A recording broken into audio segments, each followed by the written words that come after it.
The Trump administration's approach to the University of California has sparked one of the most intense clashes over academic freedom and government oversight in recent history.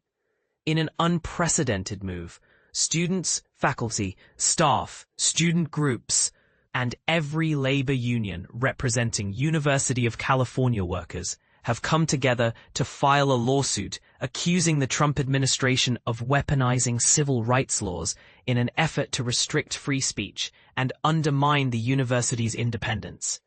This legal battle erupted shortly after the administration penalized the University of California, Los Angeles, UCLA, with a staggering $1.2 billion fine and halted its federal research funding, citing allegations that UCLA tolerated antisemitism and other civil rights violations on campus. This freeze on research funds is historically significant because it marks the first time a public university has faced such a broad funding suspension. Similar accusations have led to funding freezes at prestigious private universities, such as Harvard, Brown, and Columbia, indicating a broader pattern. The lawsuit details several stringent demands the Trump administration has made in its proposed settlement with UCLA.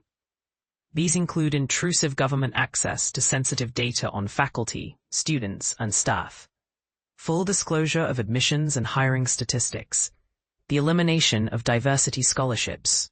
However, Stet Holbrook, spokesperson for the UC system, expressed concern about the consequences of these federal cuts.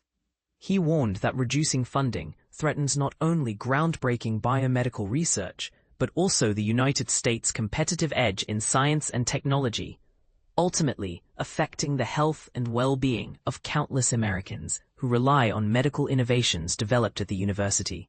This lawsuit is spearheaded by the American Association of University Professors, AAUP, and filed with the help of Democracy Forward, a legal advocacy group known for challenging Trump administration policies related to frozen federal funding.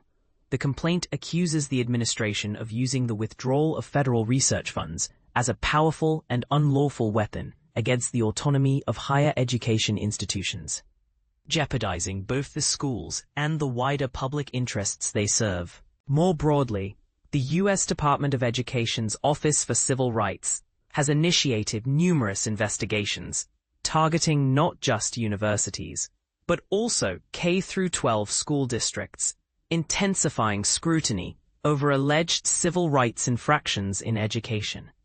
University of California President James Milliken described the situation as one of the most perilous challenges in the university's 157-year history.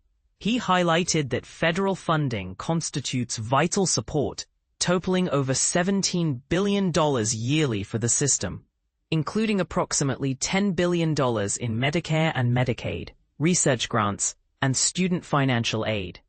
The scale of these investigations and funding threats spans all 10 UC campuses, although detailed information was not provided. The Trump administration's strategy appears focused on reshaping elite universities it accuses of being dominated by liberal ideologies and permitting antisemitism, using its control of federal dollars to enforce significant reforms. A key contentious point is the administration's scrutiny of diversity, equity, and inclusion (DEI) programs, which it claims discriminate against white and Asian American students, a stance that raises hot debates on affirmative action and equality policies. A notable case that sets a precedent is Columbia University, which agreed to a $200 million settlement following a government investigation into alleged violations of federal anti-discrimination laws. This settlement led to the reinstatement of over $400 million in research funding, suggesting that financial penalties have become a standard tool in these disputes. Now, the Trump administration is reportedly using the Columbia settlement as a blueprint for dealing with other universities, signaling that severe financial consequences might be an expected outcome for institutions under similar scrutiny. But here's where it gets controversial. Are these government actions necessary efforts to protect civil rights and enforce fair policies?